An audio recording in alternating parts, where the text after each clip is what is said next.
presiden marahnya itu genuine, dibikin-bikin acting atau apa gitu loh. Saya nggak bisa jawab meskipun saya ngajar acting di banyak daerah. Kalau saya jawab juga nggak enak, karena ada bagian tertentu yang pas ketika kita nggak satu perasaan, itu kurang pas dikit gitu. Tapi ketika yang menyinggung jangan sampai ada rakyat mati, itu kayaknya serius gitu loh. Jadi cuman perbandingannya dari Pak Deddy Sitorus tadi nggak apple to apple dibandingkan sama presiden-presiden lain yang marah ke khalayak, marah ke orang lain. Ini marah ke anak buah. Pertanyaannya adalah, etiskah marah ke anak buah? Kan Bang Fadlizon bilang begitu menteri nggak boleh ada visi misi, kecuali staf khususnya BUMN gitu loh, mungkin. Enggak, sudah dikoreksi tadi. Enggak, berarti kesalahan anak buah itu adalah kesalahan dirinya. Saya setuju itu. Saya setuju juga pengandaian presiden sebagai konduktor. Itu masih agak bisa itu Pak Dr. Ngabalin, masih bisa dipertanggungjawabkan. Walaupun kalau diandaikan sebagai konduktor, bahasanya tidak, perasaannya harus sama, nggak bisa. Perasaan pemain bass sama perasaan pemain drum nggak boleh sama gitu loh. Kacau malah kalau sama. Yang betul, perasaan harus kita selaraskan. Itu baru benar kalau sebagai konduktor. Nggak bisa perasaannya sama. Kecuali lagu dangdut itu, perasaan insan sama. Itu baru boleh. Pertanyaannya Pak Karni, karena udah akhir, etiskah presiden marah di depan anak buah dan dipublish? Saya ragu-ragu pertanyaan ini ukurannya sudah berbeda. Pada zaman saya masih kecil, ini nggak etis. Memarahi anak buah di depan publik itu sangat tidak etis. Tapi kita fair nggak ke Pak Jokowi pakai tolak ukur gini, sementara nilai-nilai sudah berubah. Nilai-nilai sudah berubah dan kita masih pakai nilai-nilai lama dalam melihat pemimpin boleh marahi anak buah. Gitu Pak Akbar Faisal. Dulu zaman saya kecil itu bapak saya bisa minta apapun ke istrinya, ke ibu saya, jam berapapun. Sekarang saya dan semua suami-suami nggak bisa, terutama pas di setel jam drama Korea. Sudah kopi bikin sendiri, nanya gula aja nggak bisa. Gula di mana? Mata ke TV.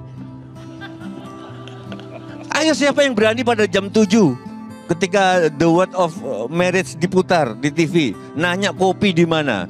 Digertak pasti sama istri. Konsentrasi udah ke situ. Maka kalau di jam 7 sore, ya minum kopi di rumah. Di warung. Enggak, maksud saya nilai-nilai udah berubah. Ya, minum kopi di rumah itu berarti nilai belum berubah. Salahnya di sini. Oke, nah.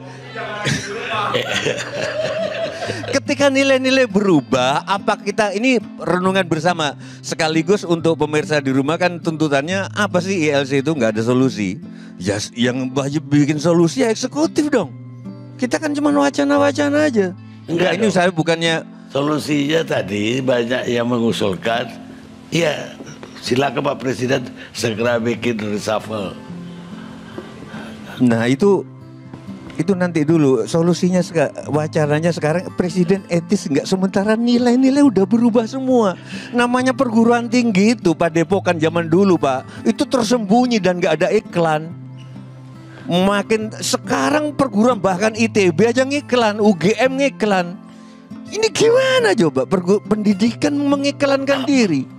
Kita sudah nggak apa-apa, terus ada presiden marah di depan anak buah, kita protes. Maka saya setuju Pak Dahlan Iskan tadi. Jabatan menteri itu kan jabatan politik ya. Saya 8 tahun jadi wartawan Kompas waktu 90-an dulu. Menteri itu sudah jabatan politis. Nah, presiden marah ke jabatan politis, padahal aktualisasinya di lapangan tergantung direktur. Nah itu sangat, di bawah itu nyebelin Pak birokrasi Pak. Saya pernah dalang itu harus ada keroncongnya. Kenapa coba? Musik keroncong digabung sama dalangan. Kenapa? Karena itu saya dalang di kementerian Pak. Karena di anggaran tahun sebelumnya dianggarkan malam ini untuk keroncong. Asem gitu. Jadi Harus ada keroncong supaya sah anggarannya. Wayangan pakai keroncong, Pak.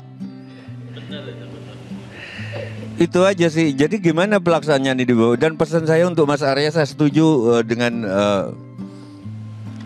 Mas Fahri Hamzah. Saya kerja kerasnya saya akui lah, apalagi kau kan juniorku lah. Di kerja keras oke lah. Tapi jangan merasa paling bekerja keras. Karena swasta lebih keras, saya hidupnya lebih keras daripada sampean. Enak, gajinya gede, mobilnya bagus, aku ketepukan gitu loh. Sudah itu pegawai negeri itu dianggap mengabdi negara, pengabdian. Sedangkan swasta bekerja, nggak adil sama sekali. Mestinya pegawai negeri juga bekerja, menteri juga nyari duit kok. Kenapa harus mengabdi pada negara? Kami juga mengabdi pada negara mendalang itu, mengabdi. Saya kira gitu Pak Karni. Terakhir, saya tidak bisa menilai Pak Jokowi ini acting atau enggak, walaupun saya guru acting dan pekerjaan saya acting. Serius atau enggaknya Pak Jokowi marah ini adalah dilihat dari apakah kinerja kementerian makin baik dalam beberapa. Kalau enggak makin baik, apakah ada reshuffle?